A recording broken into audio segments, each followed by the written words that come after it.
Hey everyone, it's Rachel from Sugar Maple Farmhouse, and today I want to show you how I made my DIY clay plant markers.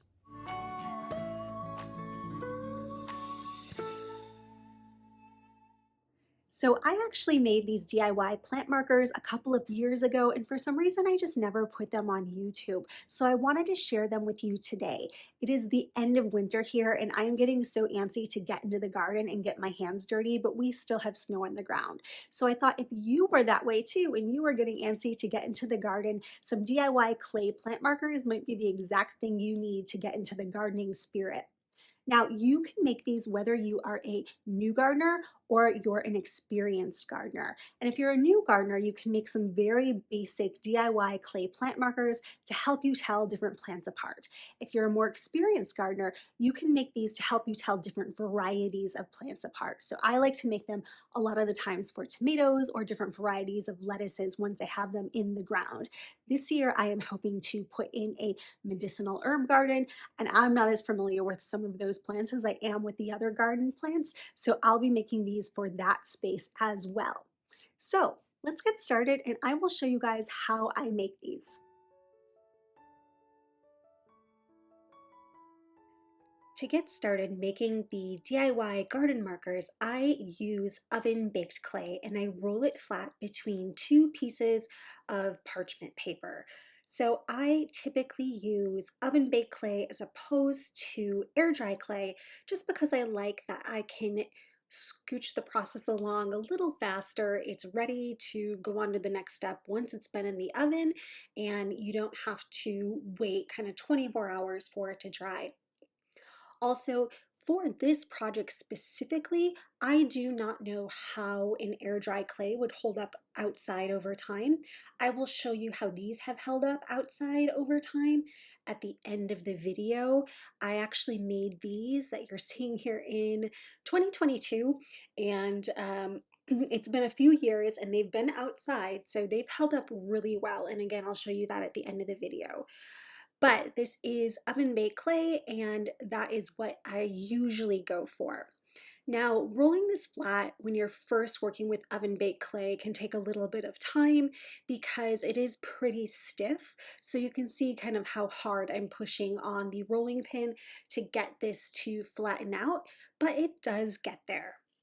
You want to roll this to about a 1/4 inch thick or 1/3 an inch. I would say either of those thicknesses would work for you. Once everything is rolled out to the thickness that you want, go ahead and remove one of the pieces of parchment paper. Put that aside because if you are making more of these, you're going to want to just reuse the same piece of parchment paper over and over again. And then get a round cookie cutter. My cookie cutter is about 3.5 inches big, and I have a set. I will include the cookie cutter in the description below if you want to get the same set and get the same size. But just use that, push it through the clay, take off the excess, and then pop the cookie cutter off. Next, I simply take a bamboo skewer. This is something that you would put a shish kebab on and make a hole in the top.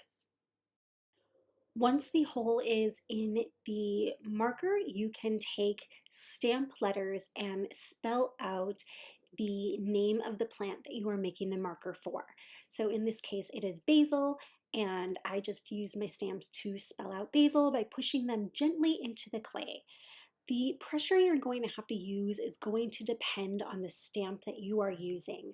I have these letter ones, and so I found out just by playing with these that I had to do kind of a medium pressure to get the letter to show up really well, and that left me with kind of little blocks around the letters themselves, which I didn't mind. I kind of think it looks cute and charming, but if you don't want that, you need to look for letters that do not have this stamp kind of holder so close to the actual stamp of the letter.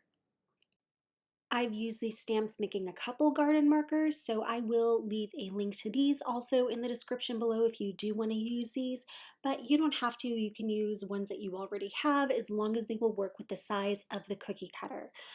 Since I've made these, I've actually gotten another set of stamps that I use for pottery where you can kind of line up all the letters together and press them in to the clay all at once so you're getting a nice straight line. And I'll also include those in the link below too.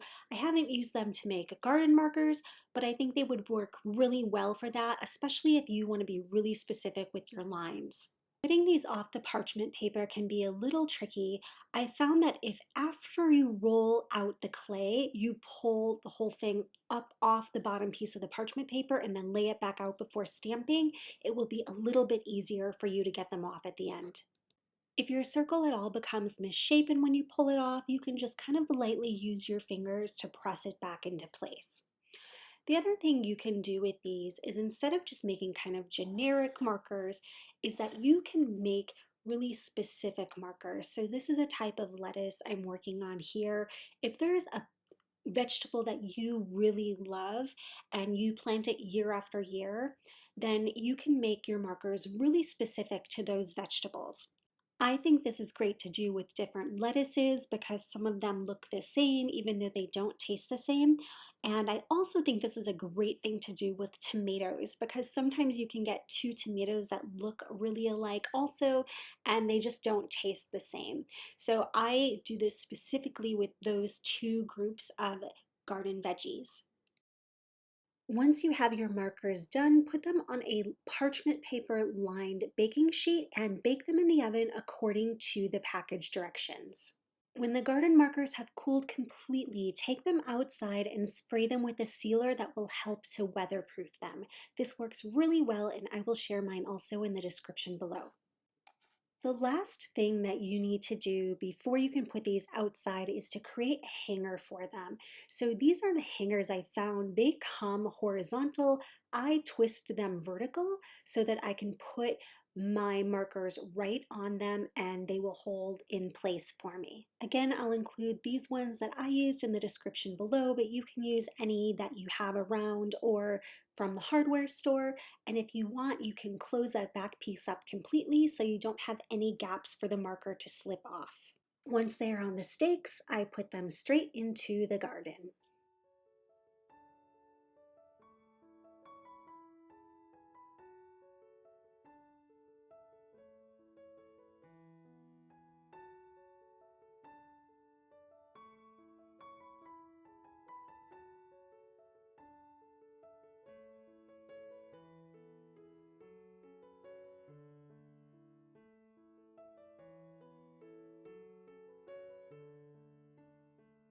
So I ran out to the greenhouse today to grab these because I really wanted to show you guys how these hold up.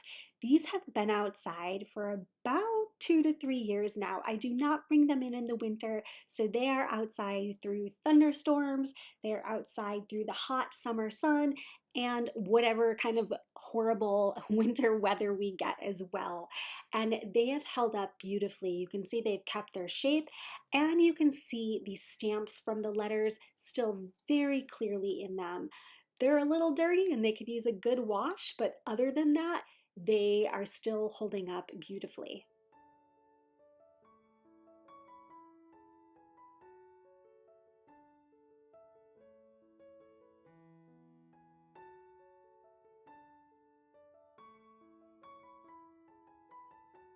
Thank you guys so much for following along today. I hope that you love the DIY clay plant markers.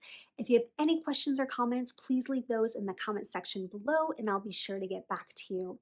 Also, there is a full blog post up at sugarmaplefarmhouse.com, and I will leave a link to that in the description below. Lastly, if you haven't followed us, I would love for you to come on over and give us a follow. I craft, I garden, I cook. There's a little bit of everything going on here. And if you like to do a little bit of everything too, I hope that you will give us a follow. Thanks so much, everyone. Have a great day.